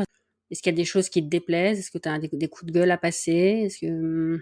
Moi, je vois plus, en fait, maintenant que c'est bizarre, je dis ça, maintenant que je suis à l'extérieur, maintenant, je vois. Avant, je voyais pas la clé de cette façon-là. Puisque moi, j'étais encore acteur. Donc, j'étais encore là-bas, là. Donc, j'étais pas spectatrice comme maintenant. J'ai l'impression que maintenant, les athlètes, c'est bizarre, peut-être à mon époque, ça existait aussi, hein. Ils ont plus faim. En fait, ils se contentent de ce qu'ils font, ça suffit. Et ça vaut pour tout le monde, ce que tu dis? Ouais, il y a des épreuves, par exemple, après je peux citer les noms, il y a des athlètes, tu vois qu'eux, ils ont envie, tu vois, ils ont notre mindset. Le mindset, il est différent. Par exemple, Sacha, moi, j'adore. Il a l'âme d'un champion. Même si ça se passe pas bien souvent en compétition pour lui. Mais pour moi, en fait, lui, tu vois que lui, il est là, il dit, je vais en compétition pour gagner ou je vais là pour défendre les couleurs. Il vient pas là, juste là pour être là, pour vous dire, j'essaye pour voir, ouais, je vais passer peut-être en finale. Non. En fait, non. Les autres, en fait, j'ai l'impression que c'est ça, les autres. Tu parles des Français, là, quand tu dis les autres? Oui, je parle pas des autres pays, je ne les connais pas, je ne vais pas parler des autres pays. Oui. Moi, je parle des Français, la mentalité. Si ton objectif à toi, c'est de te qualifier pour un grand championnat, déjà là, tu as tout faux. Comment tu peux te dire, ton objectif, c'est de te qualifier au jeu? Il y a un après. N'oublie pas que tu as 3 tours à faire. Donc, si dans ta tête, tu te dis, l'objectif, c'est d'aller au jeu, c'est-à-dire que déjà là, quand tu arrives là-bas, tu fais le premier tour et c'est fini. Mmh. Non, mais c'est la vérité. Moi, à chaque fois que j'allais en compétition, même si je savais que j'étais pas la plus forte, moi, je dis que je vais là-bas pour gagner. Même si je savais que j'allais pas gagner, je dis, moi, je vais là-bas pour être la meilleure. C'était ça la première idée dans ma tête. Maintenant, ils arrivent, ils disent, oh non, je suis contente d'être là. Mais c'est intéressant parce que l'exemple que tu donnes, c'est Sacha Zoya qui n'est pas que français, qui a grandi en Australie, qui a une autre culture aussi. C'est vrai que ça aide, ça, beaucoup, parce qu'il n'a pas la mentalité française. Et moi, par exemple, je suis né en Afrique, je suis né en France. C'est vrai que nous, les Camerounais, on a une mentalité un peu différente de la gagne. C'est peut-être ça aussi qui m'a aidé, je sais pas, hein, mais je veux dire, mais à un moment, quand tu fais du sport de haut niveau, tu peux pas te contenter que de ce qui se passe là. Il faut toujours voir loin, en fait. Et moi, je trouve que les athlètes de maintenant, en fait, eux, dans la tête, ils se contentent que de ce qu'il y a là. Par exemple, si je cours au championnat, ouais, ben, je fais le premier tour et après, on verra. Mais non, chérie, vous êtes beaucoup d'athlètes au départ. Si tu penses comme ça, t'imagines? Ouais. Déjà, dès le départ, t'es pas prêt. Au départ des starting blocks, tu seras pas prêt. Et pour toi, c'est ça qui explique que l'équipe de France a moins de résultats maintenant? Il y a aussi la motivation, il y a plein d'autres trucs. Il n'y a pas que ça. Ça, c'est un truc qui fait partie de... Si t'as pas le bon matériel, tu cours pas bien. Faut dire la vérité. Si t'as pas le bon matériel, tu vas pas t'entraîner dans le froid si t'as pas des bons vêtements. Il y a plein de choses, en fait. Ça fait partie de nos entraînements, mais il faut pas que les gens ils pensent qu'il y a que ça. Si tu as ça, c'est que tu le mérites, donc tu dois faire tout pour le garder, ce truc-là. Il faut aussi qu'ils travaillent, les athlètes. Ça tombe pas du ciel, les perfs. Hein. Tu travailles pas. Il y a des sacrifices à faire. Je sais pas s'ils font autant de sacrifices et je pense qu'ils font moins de sacrifices qu'avant. Puisque maintenant, tu as tout. Comme tu as déjà tout, ben, tu ne fais plus les choses pour avoir ce que tu n'as pas. En fait, ils ont pas faim. Moi, je suis là, je regarde ça, j'ai envie de les taper. Je pense que moi aussi, quand j'étais à la télé, je faisais mal, on avait envie de me taper. Donc, moi, maintenant, non seulement j'ai été dedans, j'ai été acteur, donc je sais comment ça se passe. Genre, quand je vois un athlète dans sa tête, je peux déjà imaginer comment ça va se passer. C'est ça qui est bizarre. Et à chaque fois, j'ai eu raison à 100%. Même ma mère, elle me dit, mais t'es un marabout ou quoi? Je dis non. Tu vois sa tête, ses expressions du corps, il y a plein de choses, en fait. Et moi, je lis, en fait, quand je vois ça à la télé. Je dis, maman, C'est quoi tes prédictions alors pour les Jeux? j'ai peur. Je vais pas vous mentir, j'ai peur. Parce que c'est vrai que là, j'ai l'impression que là, quand j'entends parler, que ce soit les journalistes ou les trucs comme ça, on parle que de Kevin. Kevin, c'est pas le seul athlète. Hein. Il y a plusieurs épreuves. Il y a le décathlon, il y a le 100 mètres, il y a plein d'épreuves. Et pour moi, je trouve pas ça normal qu'on puisse mettre la pression à une seule épreuve. Avant, quand je pense que c'était l'épreuve qu'on s'en foutait, je veux pas dire qu'on s'en foutait, mais c'est pas l'épreuve qu'on aimait le plus avant. Mais maintenant, comme c'est l'épreuve qui ramène, on va dire, la médaille 99% du temps, il faut mettre la pression. Non, il faut pas mettre la pression. Déjà, nous, c'est très dur déjà pour se qualifier. Il faut déjà finir en étape ou en deux cas. On te met la pression. Mais ils oublient que c'est pas comme ça. Il faut les finir, les 10 pour être champion olympique. En plus, là, je me prends plus la pression à Kevin. Pourquoi? Il est pas qualifié. Il n'a pas encore fait les minima. On est en janvier. Moi-même, je ne fais plus le sport, j'ai peur pour lui. Je dis pas que ça va mal se passer, mais moi, j'ai quand même peur, en fait. Parce que c'est vrai que moi, la chance de médaille que je voyais, c'est Kevin. Après, dans ma tête, j'ai un petit joker pour Sacha. Je sais pas pourquoi, mais c'est comme ça. Il y a peut-être d'autres, hein, mais là, je les vois pas. Il y a des relais, les relais, ça peut toujours. Moi, je pense pas au relais, moi. Déjà, avant de faire relais, il faut penser individuel. Si individuellement, vous êtes pas bon, le relais, il sera pas bon, à part si le bâton, il tombe. Je suis méchante hein, de dire ça. Non, mais c'est la vérité. À un moment, il faut être réaliste. Même les petits pays avant, qui étaient derrière nous, maintenant, ils sont devant nous. Parce que maintenant, tout le monde peut aller s'entraîner où il veut. Maintenant, tout le monde se mélange. Tu vas aux États-Unis, tu t'entraînes. Tu peux aller en Hollande, tu t'entraînes. Maintenant, tout le monde se mélange. En fait, il n'y a plus de petits pays. Ils ont progressé, c'est tout. Dans tous les sports, c'est ça. Je sais pas si vous avez remarqué, dans tous les sports, c'est ça. Que ce soit au foot, dans tous les sports, tout le monde a progressé. Maintenant, tout le monde peut prendre l'avion, tout le monde peut aller ailleurs, tout le monde peut avoir des moyens de bouger. Donc, ça existe plus des petits pays. C'est juste que les gens, ils s'entraînent, ils progressent. Ils sont là pour gagner, ils sont pas là pour faire figuration. Et moi, j'ai l'impression que c'est ça que nous, on fait un peu quand même. Et ça m'énerve. Je le vois. Non, ça m'énerve. En fait, ça me touche beaucoup, hein, je vais pas me mentir. Hein, parce que moi, je faisais de la clé, je sais comment c'est, je sais que c'est dur, je sais comment ça se passe si tu t'entraînes pas bien, et je sais les trucs qui arrivent. Mais en fait, c'est vrai que moi, je sais pas comment tous les athlètes s'entraînent, dans quelle situation ils sont, s'ils sont bien dans leur tête, parce que ça compte beaucoup. S'ils mangent bien, s'ils dorment bien, si je sais pas quoi, il y a plein de choses, il y a plein de paramètres. Mais il faut montrer que tu as envie quand même. Si tu montres pas que tu as envie, moi, je sais pas quoi dire en fait. Dans quel état d'esprit tu penses que tu aurais été, toi, si tu avais été encore en équipe de France à quelques mois de Jeux Olympiques à domicile? Je serais montée à bloc. T'imagines les Jeux Olympiques chez toi? Si 2012 c'était Paris, c'était magnifique. Ça, c'était mon rêve. En fait, là, j'aurais eu trop de pression. Je veux pas mentir. Je pense que je serais même partie m'entraîner à l'étranger. Je serais pas restée en France. Donc c'est négatif quand même. De quoi? Non, tu dis que tu aurais eu trop de pression, donc c'est pas que du positif. Ici, on va que te parler de ça. Est-ce qu'on va te parler d'autre chose? Déjà que même quand il y a les compétitions ailleurs, on te parle que de ça. Alors que là, c'est chez toi, à domicile. Mais tu sais pas le discours que tu penses que tu vas avoir dans tes oreilles tous les jours. Tu vas aller payer le pain. Ah oui, les jeux, c'est bientôt, hein. Moi, par exemple, j'ai arrêté le sport, je fais plus de sport. On parle que des jeux. Ouais. Imagine alors un athlète qui est dedans, t'es très loin de la qualif. On va te parler de ça. Ça te met la pression inconsciente. Même si tu n'es même pas sûr d'y aller. Imagine alors les gens qui sont capables d'y aller. Dans quelle situation ils sont là? J'ai vu Kevin Mayer dans une émission, il vient de parler du livre qu'il avait écrit là sur l'activité physique et le journaliste lui demande comment ça va par rapport au jeu et il a dû répondre un truc genre oui, la question qu'on me pose tous les jours, on voyait qu'il était un peu ça doit être lourd pour lui. Ah oui, c'est lourd. Inconsciemment, c'est lourd. Moi, je pense que c'est lourd parce que on te pose cette question. Et après, moi, par exemple, moi, par rapport à lui, moi, je sais qu'on va le poser la question, est-ce que tu es prêt? Est-ce que tu penses que tu vas y aller? Ça, c'est des questions stupides, moi, je trouve. Tu vois, quelqu'un vient dans le dur, on ne va pas encore l'enfoncer le clou dans le truc. À la différence de lui, moi, j'entends, pourquoi t'as arrêté? T'aurais pu continuer, c'est Paris, gna gna gna. Oh là là. Je dis, quand ton cerveau ne veut plus, ton corps ne va pas suivre. Ouais. Tu peux faire tout ce que tu veux, rien ne se passe. Il y a une question que je pose à tout le monde. Ce que j'aime le plus dans l'athlé, c'est que c'est un sport universel. Ouais. Qu'est-ce que toi t'aimes le plus dans l'athlé?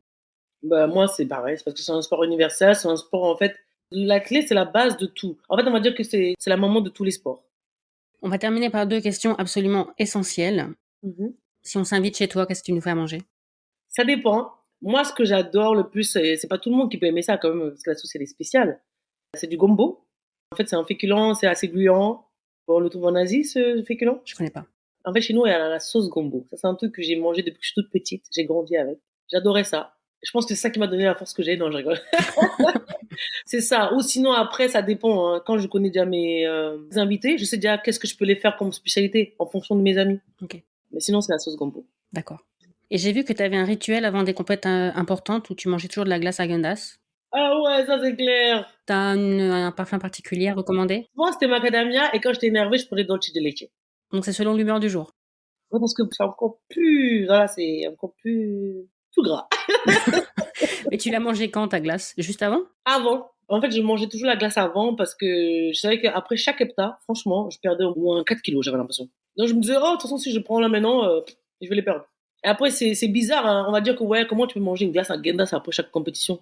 Non, mais ils n'ont pas compris que c'était avant qu'il faut bien manger, la veille de ma compétition. Et je peux manger même McDo, même grec, si vous voulez, tout ce que vous voulez. Si je suis prête, je vais courir. L'alimentation, en fait, c'est vrai que c'est un truc qui se prépare avant. C'est pas le jour de la compétition. Donc moi, en fait, c'était mon petit plaisir. Si je le faisais pas, j'étais pas bien. Donc moi, j'avais besoin de faire ça. Donc je le faisais avant. C'est vrai qu'au début, le coach va te regarder bizarrement comme ça là. Il m'a dit, comment ça se passe? Bon, te laisse faire. On sait que c'est pas ça ça va gâter ton truc, quoi. Et puis c'est une marque, ça existe un peu partout, tu devais le trouver même quand tu étais en compétition à l'étranger. L'Enda, c'est partout. Mais quand je trouvais pas, je mangeais à la main. Je mangeais chez moi avant. Ok. Non, c'est vrai. Mais il fallait que je mange. Ou si je suis pas sûre où on va, je ne connais pas trop bien, j'en mange. Au cas où, on n'est jamais trop prudent. Là où on était logé, il y avait toujours des centres commerciaux pas très loin, ou un supermarché, quelque chose. Moi, c'était mon rituel. Magasin, on regarde tout. Est-ce que tu veux ajouter quelque chose? On a pas mal fait le tour, je pense, mais si t'as un... Non, t'as déjà passé ton coup de gueule. Ah ouais, c'est ça, c'est un coup de gueule, ça. C'est pas un coup de gueule, ça, c'est gentil, ça. Ah, c'est gentil. Non, après, moi, je suis très, comment dire, je suis très directe comme fille. Et je caresse pas les gens, moi. C'est pas que je caresse pas les gens. Si tu fais un truc, par exemple, qui me plaît pas, je préfère te dire la vérité. Je suis pas quelqu'un qui va aller dans ton sens, vas-y, si tu fais quelque chose de mauvais, dire, oh, c'est bien ce que tu fais. Non. Moi, je préfère te stopper direct. Non, ce que tu fais, c'est pas bien. Comme ça, au moins, tu sais. Comme ça, j'ai dit que moi, quand je pousse le coup de gueule, même les coachs, ils me connaissent, hein. Quand ils veulent faire quelque chose, je dis, Nana, est-ce que tu peux aller parler, parce que ça, moi, quand je parle, la plupart m'écoutent. Après, je peux encore tomber sur une tête qui m'écoute pas. Donc, après, j'ai cette chance-là qu'ils écoutent. C'est déjà bien. T'as jamais pensé à devenir coach? Non, je suis pas assez patiente. Parce que, encore, on va encore revenir à la nouvelle génération. Ils écoutent pas. Donc, je suis pas assez patiente. Parce que moi, avant, on disait que, hey, la jeune, là. Ben, maintenant, c'est moi qui dis, hey, les jeunes, là. Il y en a qui courent encore, là. Je me dis, wow, comment ils font? Parce que là, moi, je suis là, je dis, ah ouais, mais même pour faire un footing. C'est vrai que là, je suis obligée, je le fais parce que c'est quand même, j'ai quand même fait du sport pendant 20 ans. Tu peux pas arrêter du jour au lendemain. Là, en ce moment, j'étais très pris par l'entreprise. C'est pour ça que, ben, sinon, moi, tous les mercredis, je vais au crêpes, par exemple. Parce que ton corps, il oublie pas, en fait. Il y a des trucs que ton corps, il oublie pas. Tu peux pas aussi ne plus aussi le massacrer, tu manges, tu bois un peu plus d'alcool que d'habitude et tu fais rien. Non, je suis obligée de bouger. T'as fait un trek aussi, non? Ah oui, c'est bien ça, mais c'est dur, Seigneur Jésus. Qui a inventé ce truc? C'est pire que l'hepta. Franchement, comme je dis souvent, ça c'était une zone que j'étais pas du tout confortable. Dans le sens où il faut faire du kayak dans la mer avec des vagues. C'est pas le lac, je sais pas qu'est-ce qu'on dit rivière, c'est pas la rivière. Hein. Oh, mamma mia, les vagues, j'ai que j'allais mourir. Je vous parle même pas alors du trail, courir dans la montagne en Martinique. Oh, Le 800, c'est facile finalement. Ouais, je vous dis la vérité, c'est vrai. Parce que là, en fait, c'est vrai que c'est facile, même le trail aussi, hein, parce que c'est toi qui contrôle ta vitesse. On t'impose pas, il n'y a pas une allure. Mais c'est l'heure. Après, moi, je pense que c'est par rapport aux heures, mais t'as pas d'allure, quoi. Tu peux marcher si tu veux. Mais si tu marches, bah, tu seras pas très bien classé, mais bon. Mais ça fait mal quand même, hein. Ouh là là là là là. Bon bah écoute Nana, si tu n'as rien d'autre à rajouter, je vais te remercier d'avoir accepté l'invitation, d'avoir été toi-même, comme toujours. Je vais pas être quelqu'un d'autre, hein. J'ai toujours été comme ça. Après, soit tu m'aimes pas. Donc. It's not my problem. Si je t'ai invité, ça te donne une petite idée de ce que je pense de toi. Sinon, je t'aurais pas invité, il y en a que j'invite pas. C'est gentil. Merci. Bah, merci à toi. Merci Nana d'avoir accepté mon invitation. Merci à vous d'avoir écouté l'épisode jusqu'au bout. Je vous le dis à chaque fois, mais n'oubliez pas de vous abonner au podcast pour ne pas manquer les prochains épisodes. Laissez 5 étoiles et un commentaire sur Spotify et Apple Podcasts et parlez du podcast autour de vous. Ça ne vous prendra que quelques secondes et ça peut faire une vraie différence pour le podcast. Vous pouvez aussi soutenir le podcast via Tipeee. Je vous mets le lien dans les notes. Tous vos dons, quel que soit leur montant, contribuent aux prochains épisodes. Merci et à la semaine prochaine.